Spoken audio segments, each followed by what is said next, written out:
போகிற போக்கில் அற்பர்கள் வீசுகிற விமர்சனம் 2 இடங்களுக்காக 3 இடங்களுக்காக, தேர்தல் களத்திலே 2 இடங்களுக்காக 3 இடங்களுக்காக இருக்க வேண்டும் என்று நான் கருதினால் எந்த கதவையும் மூடக்கூடாது. நான் பாமகவோடு எனக்கு உறவில்லை, பாஜகவோடு சேரமாட்டோம் என்றெல்லாம் நான் கதவை மூடக்கூடாது. சராசரியான அரசியல்வாதியாக இருந்தால் நான் எல்லா கதவைகளையும் மூடிவிட்டு தேர்தல் அரசியலில் நிற்கிறேன் என்று சொன்னால் அதற்கு நாங்கள் ஏற்றுக்கொண்ட கொள்கையில் உறுதியாக இருக்கிறோம், அந்த கொள்கை தான் எங்களுக்கு முதன்மையானது என்கிற அடிப்படையில் தான். ஒரு டிப்பிக்கல் பொலிட்டீஷியன் அப்படி செய்ய முடியாது. இதான் ஓப்பன் பண்ணி வச்சுக்கணும். நாளைக்கு நாங்கள் பிஜேபியோடும் போவோங்கிற ஒரு பயம் இருந்தால் தான் திமுக கூட்டணியில் எங்களால் பேச முடியும். பாமகவோடு சேர முடியும் என்ற கதவை நான் திறந்து வைத்திருந்தால் தான் ஒரு கூட்டணியில் எங்களால் நீங்கள் நினைப்பதைப் போல அந்த பேரத்தை பேச முடியும். ஆனால் அதையெல்லாம் நாங்கள் மூடி வைக்கிறோம், தெரிந்துதான் செய்கிறோம், வேண்டாம் என்று சொல்லுகிறோம். இதற்கும் ஒரு துணிச்சல் தேவை. அந்த துணிச்சல் விடுதலை சிறுத்தைகள் கட்சிக்கு உண்டு.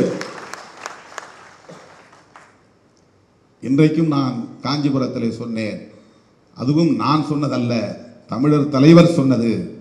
முத்தமிழறிஞர் கலைஞரை வைத்துக் கொண்டு என் பொன் விழாவிலே 50வது ஆண்டு நிறைவு விழாவிலே காமராஜர் அரங்கத்தில் நடைபெற்ற நிகழ்ச்சியில் பேசும்போது அவர் பேசினார், பல கூட்டங்களில் பேசினார்.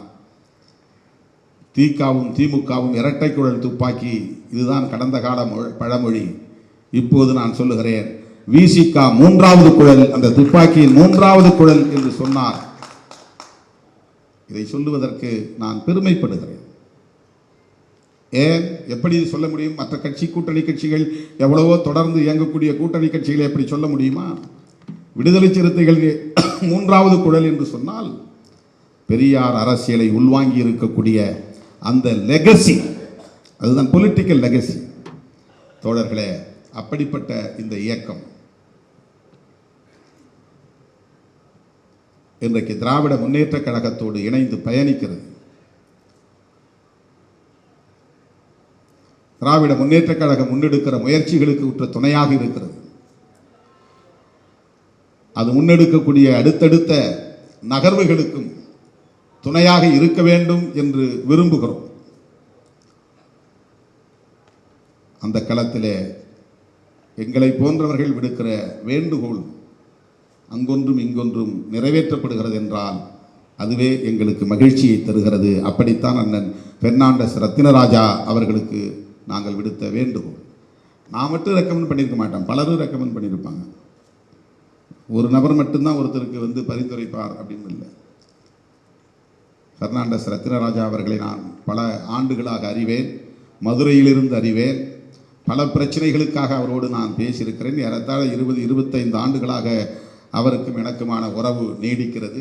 நான் மதுரையிலே அரசியல் மையம் கொண்டிருந்த காலத்தில் தலித் கிறிஸ்தவர் பிரச்சனைகள், பல பிரச்சனைகள், அந்த பிரச்சனைகளை முன்னெடுத்து செல்லுகிற போதெல்லாம் அவர் முன்னின்று தலித் மக்களுக்காக தன்னால் ஆனதை செய்திருக்கிறார், நலன்களை செய்திருக்கிறார்.